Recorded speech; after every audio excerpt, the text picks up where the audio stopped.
인사이트 플러스로 이어갑니다. 오늘 이분 모셨습니다. 마켓인 권소현 센터장 나오셨네요. 안녕하세요. 네, 안녕하세요. 예, 오늘 네. 참 말도 많고 탈도 많았던 네. ISA 계좌 이야기 해주신다고 합니다. 만능 절세 계좌로 참 유명했던 ISA 계좌인데 세법 개정안 나오면서 변화가 생겼다라는 이야기 나오면서 논란이 참 컸습니다.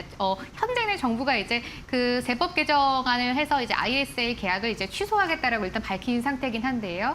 여기에 대한 이야기 한번 자세하게 들어보려고 합니다. 우선 IS 계좌가 어떤 건지부터 설명 좀 부탁드릴게요. 아마 투자하시는 분들은 기본적으로는 꼭 가입해야 되는 계좌라고 알고 계실 거고, 일부는 가입을 하셨을 거고, 일부는 아직도 모르시는 분들 계실 거예요. 근데 ISA는 개인 종합 자산 관리 계좌, 그러니까 Individual Savings Account의 앞글자를 따서 만든 이제 계좌인데요. 여기 뭐 예금, 적금, 뭐 주식, 펀드, 뭐 상장주식 펀드 이런 여러 금융 상품을 이 한 계좌에서 운영하면서 이 계좌에서 발생한 손익을 통산해서 세제 혜택을 주는 상품이에요. 그러니까 어느 한 상품에서는 손실이 나고 어느 한 상품에서 수익이 나면 이걸 다 합해서 수익 난 부분에 대해서만 이제 세제 과세를 하는 상품인데요. 원래 이게 이제 저금리 시대에 워낙 이제 저금리 시대에 뭔가 이제 자산을 불리기가 힘드니까 국민들의 자산 형성을 좀 돕고 금융 자산에 대해서 좀 장기 투자해라 뭐 이런 쪽을 유도하기 위해 도입이 됐던 거거든요. 특히 이제 2023년부터는 ISA에서 발생하는 뭐 국내 상장 주식이라든가 국내 주식형 공모펀드의 투자 수익도 비과세하는 것으로 이제 제도가 확대가 되면서 이제 투자하겠다라고 하는 사람들은 이제 무조건 가입해야 되는 계좌로 자리를 잡았는데 뭐 일단은 이제 이 계좌를 만들면서 국민들은 자산 키우고 자본시장에서는 이제 장기적인 투자 자금이 들어오게 되면 서로 이제 윈윈이 되는 이제 그런 계좌였습니다. 지금 이제 일반형 ISA를 보면 이자와 배당 소득 중에서는 200만 원까지 그리고 이제 서민, 농어민형은 400만 원까지 비과세가 되고요. 그거를 초과한 이익에 대해서는 9.9%를 분리과세가 되거든요. 보통 이제 배당이나 이런 데들은 뭐 15% 정도의 이제 그 세금을 내야 되는데 뭐 이 비과세되는 부분을 넘어선 수익에 대해서는 9.9% 분리과세가 되니까 훨씬 이제 유리한 거죠. 이거는 연간 2천만 원 그리고 총 1억 원까지 납입할 수가 있어서 무조건 ISA는 가입해야 되는 계좌로 꼽혔었습니다.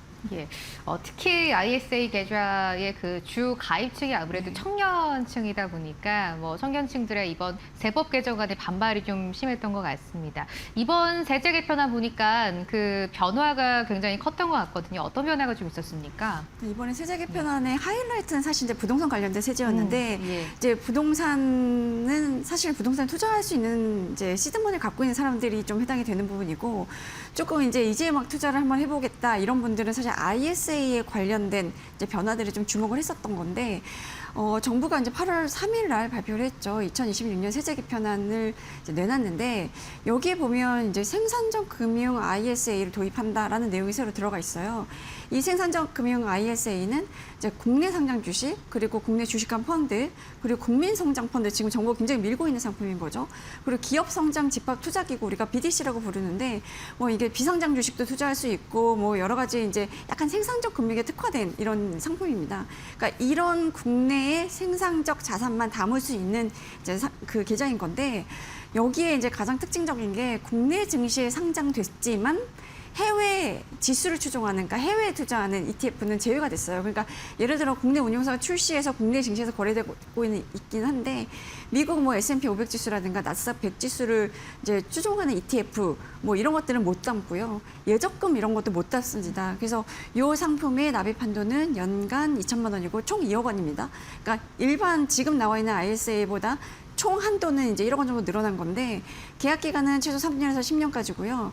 가장 큰 혜택은 이자와 배당 소득 전액 비과세 된다는 거예요. 지금 나와 있는 이제 우리가 가입하는 ISA는 뭐 200만 원에서 이제 서민형은 400만 원까지 비과세가 되고 그 초과분은 과세가 됐었잖아요. 근데 이거는 전액 비과세 되는 거기 때문에 굉장히 세대 혜택은 파격적인데 일단 2027년 1월 1일 신규 가입분부터 2029년 12월 31일까지 가입을 가능하고요. 다만 이제 3년 내에 원금을 초과해서 인출하거나 계좌를 해지하게 되면 비과세 혜택은 다 이제 토해내야 되는 거고, 이게 어찌 보면 이제 한도 없는 비과세 상품인 건데, 다만 투자처가 이제 국내 자산으로 한정된다는 점 때문에 이제 좀 논란이 되고 있습니다. 예, 한도가 이제 1억에서 2억으로 늘어났고, 이자 등 이 수익이 전액 비과세가 됐다는 게 가장 큰 변화인 것 같습니다. 청년층을 위한 ISA가 따로 나온다고도 들었거든요. 네, 예. 맞아요. 그러니까 청년형 생산적 금융 IS라는 이름으로 이제 도입이 되는데, 예. 지금 여기서 말한 청년층은 만 15세에서 이제 34세까지 해당이 되고요. 총 급여 7,500만 원 이하가 대상입니다. 그러니까 뭐 기존의 생산적 금융 ISA랑 똑같이 이자와 배당, 전액 비과세 혜택을 주고 거기에 더해서 납입액의 10%, 그러니까 연 최대 200만 원까지 소득공제를 제공을 하거든요. 그러니까 이중으로 혜택을 주는 거죠. 그러니까 이게 사회초년생들 지금 이제 뭐 그 직장에 취직하고 이러면 이제 뭐 지금 받고 있는 월급만으로 이제 자산 증식하기 힘드니까 청년층을 위해서 이제 이중 혜택을 주겠다. 그러니까 초년생의 이 자산 형성을 돕겠다라는 취지에서 이제 도입을 추진하고 있는 상품입니다. 이게 이제 나이의 제한에 들어오고 또 총급여가 7,500만 원이라는 이 조건에 맞는 청년층들은 굉장히 또 좋아질 것 같은 새로운 이제 ISA인 것 같은데, 문제가 또 여기에 있지 않습니까? 이제 기존 ISA가 많이 또 소위 말해서 계약된다라는 게 좀 맞아요. 부정적인 것 같은데, 이 부분은 네. 어떻게 설명해 주시겠어요? 그러니까 지금 이제 논란이 일어나고 있는 부분이 기존 ISA에서 누릴 수 있는 혜택들이 이제 많이 줄었다는 예. 건데, 지금 일반 ISA는 이제 3년 경과 후에 무제한 연장이 가능했어요. 그래서 이제 초장기 복리 효과를 누릴 수 있는 상품이다라는 이제 설명이 붙었던 건데, 이번 세법 개정안에서는 계약 기간을 최대 5년으로 묶었습니다. 그러니까 가입하고 나서 5년 만기가 되면 계좌를 정산하고 다시 가입을 해야 돼요. 이렇게 되면 손익통산도 안 될 거고, 이제 장기 투자 효과라든가 복리 효과도 또 약해질 수밖에 없는데, 예를 들어 IS 계좌에서 이제 200만 원 손실을 올해 입었는데 뭐 이제 5년 만기가 돼서 이제 정리를 하고 새로운 ISA를 가입을 했다고 치면 이제 거기서 뭐 1,000만 원을 벌었다고 이제 가정을 하면요, 원래는 손익통산에서 이제 뭐 200만 원 손실 입은 거랑 이제 1,000만 원 수익을 낸 거랑 합하면 이제 800만 원 수익인 거잖아요. 그 800만 원 수익에 대해서만 세금을 내는 시기였는데, 지금 계좌가 정리를 하고 나서 새롭게 가입을 하니까 두 계좌 나뉘어져 있게 되는 거고, 두 번째 계좌에서 번 1,000만 원에 대해서는 고스란히 세금을 내야 되는 거거든요. 이런 부분에 대한 이제 그러니까 그걸 이제 기존의 가입자들은 불이익이라고 생각을 하는 거고, 또 한 가지가 연간 한도 2월을 좀 폐지를 하기로 했다는 부분입니다. 이게 이제 특히 반발을 사고 있는 부분인데, 사실 이제 연간 한도가 2,000만 원이었고 올해 만약에 이제 1,000만 원만 투자를 했다 그러면 내년에 3,000만 원까지 투자를 할 수가 있었거든요. 그런데 이게 폐지가 되면서 이제 2월 한도가 안 되는 거죠. 그래서 만약에 이제 매해 2,000만 원씩 넣을 수 있는 투자를 잘하면 이제 크게 이제 상관은 없을 텐데, 뭐 예를 들어 소득이 적은 사회 초년생이라든가 아니면 수입이 일정치 않은 자영업자라든가 아니면 이제 올해 뭐 보너스를 받았다 아니면 성과급을 받았다 그래서 작년에 못 채운 한도를 올해 채울 수 있다, 뭐 이런 경우들은 이게 2월 한도가 안 되니까 이제 조금 불이익을 받는 거 아니냐라는 생각을 할 텐데, 이제 뭐 나중에 목돈 생기면 2월 한도까지 최대한 몰아서 넣겠다 이랬던 투자자들은 약간 계획에 차질이 생기는 거죠. 게다가 이거를 이제 소급 적용할 가능성이 제기가 되면서 더 논란이 일고 있는 건데, 사실 이제 이렇게 뭐가 바뀌고 이러면 기존 계좌에는 경과 규정이라는 걸 두거든요. 예. 그래서 기존의 혜택은 유지를 하면서 새로 가입한 이제 상품에 대해서만 새로운 규정을 적용하는 경우들이 일반적인데, 이번 이제 이 ISA 관련해서는 이제 소급 적용하겠다라는 이제 얘기들을 좀 하니까 뭐 최종 법안 시행령 확인해야 되긴 하겠지만, 이제 소급 적용이 안 된다고 하면 기존 가입자들은 이런 생각을 하죠. 정책적인 일관성이라는 게 없는 거 아니냐. 사실 이 상품 도입할 때 장기 투자를 유도하고 이제 복리 효과를 누릴 수 있도록 해주겠다라고 했는데, 소급적이 안 된다고 하면 이 일관성이 깨지는 거 아니냐, 이 정책을 내가 믿을 수가 있겠냐라는 이제 불만들이 나오는 거고요. 결과적으로 보면 이제 신상적 금융 IS라는 혜택이 큰 상품 하나 내놓으면서 기존 계좌에 대한 혜택을 좀 줄이는 이제 방향으로 가는 건데, 그 세제 혜택으로 특정 자산에 대한 투자를 강요하는 거 아니냐. 그 말은 곧 기존 투자자들의 이제 선택권을 좀 제한한다라는 이제 분석으로 이어질 수 있는 거고요. 그래서 이제 지금 뭐 투자자들 커뮤니티 이런 데서는 반발이 굉장히 거센 상황입니다. 예, 반발이 가장 큰 포인트가 이 두 가지인 것 같습니다. 일단 2월이 폐지됐다라는 거 가장 큰 포인트로 하나 잡아가야 될 것 같고요. 지금 또 문제가 되는 것 중 하나가 이겁니다. 어쨌든 그 국내 상장된 해외 지수 ETF, 뭐 S&P 500 같은 걸로 이제 어쨌든 청년들이 여기에 조금 자산을 많이 투자를 하고 장기간 투자를 해서 그 복리 효과를 누린다는 게 어쨌든 그렇죠. 제일 큰 메리트였었는데 이 메리트가 이제 사라지는 게 가장 큰 또 반발이 되는 요소 중 하나입니다. 지금 어쨌든 이제 국내 투자 상품들을 좀 많이 또 만들어가고 있는 것 같은데 왜 지금 시점에서 국내 투자 전용 상품을 좀 만드는 겁니까? 지금 이 정부 들어서 예. 이제 국내 주식을 좀 부양하겠다는 의지가 강력했잖아요. 그래서 예. 여러 가지 상법 개정안을 비롯해서 지금 국내 증시에 그러니까 코리아 디스카운트를 조금 해소하자라는 그 정치적 방향 굉장히 이제 뚜렷했어요. 그러면서 여러 가지 이제 도입했던 상품들을 보면 해외 주식 투자하지 말고 국내 주식 투자해라. 그만큼 국내 증시에 이제 체질 개선이라든가 이런 걸 노력하겠다라는 게 이제 정부의 정책적인 목표였는데 예. 이것도 마찬가지인 것 같아요. 해외 증시로의 쏠림 그리고 또 한 가지 이제 부동산으로 갈 수 있는 돈을 국내 자본시장 그 중에서도 특히나 생산적 금융으로 좀 끌어들이겠다라는 건데 사실 이제 과거에 보면 최근에 그 지금 뭐 환율이 많이 안정되긴 했지만 환율 굉장히 올랐을 때 정부가 내놨던 상품 중에 하나가 국내 시장 복귀 계좌 우리가 RIA라고 불렀던 그 계좌였잖아요. 네. 이 계좌 도입하면서 이제 해외에 투자했던 주식 뭐 국내로 들여와서 그러니까 팔고 달러 들여와서 그걸로 국내 주식 사면 세제 혜택 주고 이런 이제 계좌도 도입했었고 그러니까 결국은 해외로 나가는 돈을 국내 증시로 이제 유턴하도록 만들기 위한 노력들을 기울였는데 사실 이 생산적 금융 ISA도 비슷한 목적일 거라고 봅니다. 그러니까 돈이 해외 자본시장으로 나가게 하기보다는 이 세제 혜택을 이용해서 이제 가계 여유 자금을 국내 주식시장 그리고 국내 그러니까 우리나라 기업들의 성장 자금으로 좀 연결해 보겠다라는 정책적 목표인 건데 뭐 기존 ISA가 국민의 자산 형성에 좀 더 초점을 맞췄다면 이 생산적 금융 ISA는 여기에 국내 자본시장 활성화에 조금 더 방점이 찍힌 거 아닌가라는 생각이 좀 들고 생산적 부문으로의 자금 이동이라는 정책적 목표가 좀 더해진 게 아닌가 하는 생각이 드는데 지금 사실 이제 증시가 막 오르다가 코스피 뭐 오늘 조금 오르고 있긴 하지만 최근에 이제 뭐 9천 막 이렇게 찍었다가 많이 떨어졌잖아요. 그쵸. 그러니까 지금 국내 증시에 이런 뭐 여전히 저평가되어 있다고 하는 이 국내 증시를 좀 부양해야 되는 목적도 있고 이러니까 여러 가지 목적에 부합한 상품이 이 생산적 금융 ISA가 아닌가 하는 생각이 좀 듭니다. 예, 결국은 이번 ISA 개편으로 그런 자금들이 이제 해외로 유출되는 게 아니라 국내로 들어와서 이게 이제 국내 증시를 부양하는 이런 선순환 구조를 좀 만드는 게 실 목적이 아니었나라는 이야기가 또 나오고 있는 것 같습니다. 근데 이제 또 생산적 금융 ISA가 결국 그렇게 이득도 아니라는 얘기도 많이 나오거든요. 그렇죠. 사실 이제 국내 주식에 대한 매매 차익은 예. 이미 이제 일반 계좌로 해도 비과세예요. 근데 이제 생산적 금융 ISA의 전액 비과세 혜택은 사실 이제 이자하고 배당 소득에만 적용이 되는 거거든요. 근데 우리나라 주식 중에 이제 뭐 보통 미국 주식에 비해서 우리나라 주식은 배당성이 아직은 낮은 편이기 때문에 예.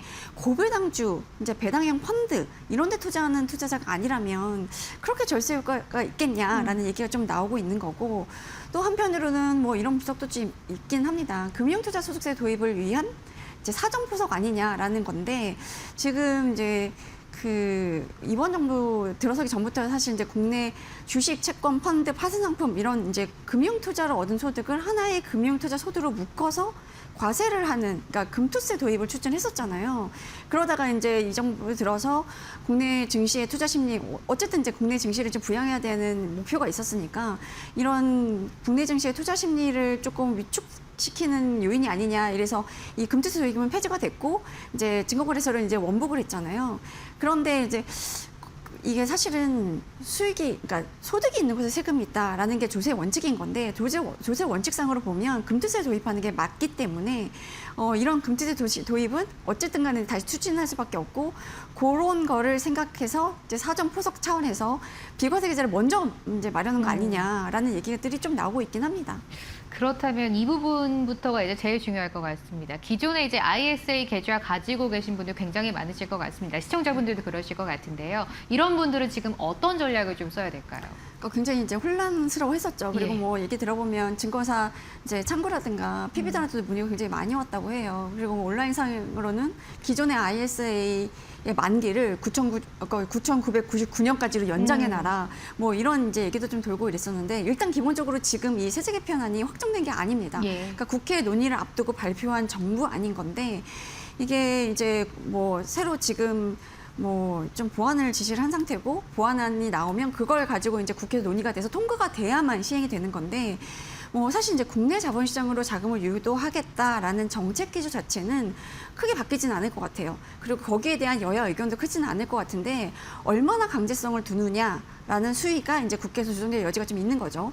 그리고 이 바뀌는 규정은 2027년부터 적용이 되는 거고 2026년 그러니까 올해 말까지는 현행 규정이 적용이 되는 거거든요. 그래서 지금 뭐 갖고 계시는 ISA를 뭐 어떻게 섣불리 해지하거나 뭐 이럴 필요는 없는데 일단 이제 생산적 금융 ISA의 세부 조건이라든가 기존 IS 가입자의 이전 전환 방식 이런 것들을 좀 지켜보고 결정하는 게 좋을 것 같긴 합니다. 근데 뭐 사실 일반 ISA하고 생산적 금융 IS를 중복해서 가입하는 게 가능할 수도 있을 것 같아요. 그렇게 되면 기존 ISA에서는 해외 ETF 이런 것들을 좀 투자를 하고 기존 IS에서 활용하기 좋은 자산들은 이제 거기에 담고 생산적 금융 IS에서는 만약에 고배당주를 투자하신다 아니면 배당주 펀드에 투자하신다 그러면 그거는 생산적 금융 IS에서 담는 그러면서 이제 조금이라도 절세 효과를 더 누리시는 게 좋을 것 같고요. 만일 이제 생산적 금융 ISA 가입을 위해서 기존 ISA를 해지해야 된다라고 그런 식으로 이제 세제 개편이 이제 확정이 된다면 예. 어떤 자산에 본인이 투자할 것인지 아니면 어떤 자산에 투자해야 수익이 더 날 것인지를 이제 판단하고 거기에 맞는 상품을 가입하는 게 좋을 것 같고요. 지금 이제 기존 ISA를 조금 더 유지하고 싶다고 하면 일단은 이제 ISA 가입한 증권사에 들어가시면 만기가 표시가 되어 있을 거거든요. 그 만기가 언제까지인지 확인을 하시고 이게 내년 1월 1일부터 신규 가입하거나 연장하는 경우부터 이제 새로운 규정이 이제 적용이 될 거기 때문에 애초에 뭐 어떻게 되든 간에 만기를 길게 연장해 주는 게 아무래도 유리할 수 있을 것 같거든요. 그래서 만기를 확인을 하고 기간 연장은 만기일 3개월 전부터 이제 연장이 가능하니까 올해 안에 만약에 그 만기 가능 시점이 도래하면 개정안 시행되기 전에 미리 이제 만기를 연장해 주시는 게 좋을 것 같고 만기도 가장 그러니까 아마 금융사 약관마다 다를 거예요. 예. 그러니까 본인이 이제 가입한 증권사의 약관에 따라서 가장 길게 연장할 수 있을 만큼 연장해 주시는 게 좋을 것 같은데 사실 세법 개정안이 어떻게 나오느냐에 따라서 그게 이제 제한될 수도 있지만 지금으로서는 최소는 최대한 길게 연장해 놓는 게 좋을 것 같다라는 게 저의 생각입니다. 예, ISA 본인이 이미 가지고 계신 분들이라면 만기일자 확인하시고 이제 3개월 전부터 연장 가능하다고 하니까요. 이 부분도 한번 체크해보는 게 반드시 필요해 보입니다. ISA 이제 개정하겠다라는 이제 개정안이 발표가 되면서 반발이 정말 너무 컸거든요. 그래서 이제 대통령 측에서 다시 검토를 좀 하라고 지시를 했는데 이 부분은 또 어떻게 해석을 해야 되겠습니까? 그러니까 뭐 이제 보완을 지시한 상태고 이게 이제 보완된 세법 개정안이 나오면 그거에 관련된 조세 특례 제한법 개정안이 국회에서 통과를 해야 최종 확정이 되는 건데 저는 개인적으로 지금 보면 기존의 ISA는 현행대로 유지를 하거나 기존의 가입자의 권리를 좀 보호하는 방향으로 보완이 될 거라고 좀 보긴 합니다. 근데 개인적으로는 ISA를 너무 복잡하게 만들지는 않았으면 좋겠어요. 그리고 이제 국내 주식에 투자하도록 유도하더라도 투자자한테는 이제 충분한 선택권을 주는 게 맞는 것 같고요. 기존 가입자가 누릴 수 있는 혜택을 줄이지 않으면서 이제 세대 혜택을 늘리는 게 사실 이제 장기 투자를 유도할 수 있는 이제 방법이니까 그 목적을 이제 그 가입자들의 장기 투자 그리고 복리 효과 이런 데 좀 방점을 찍었으면 합니다.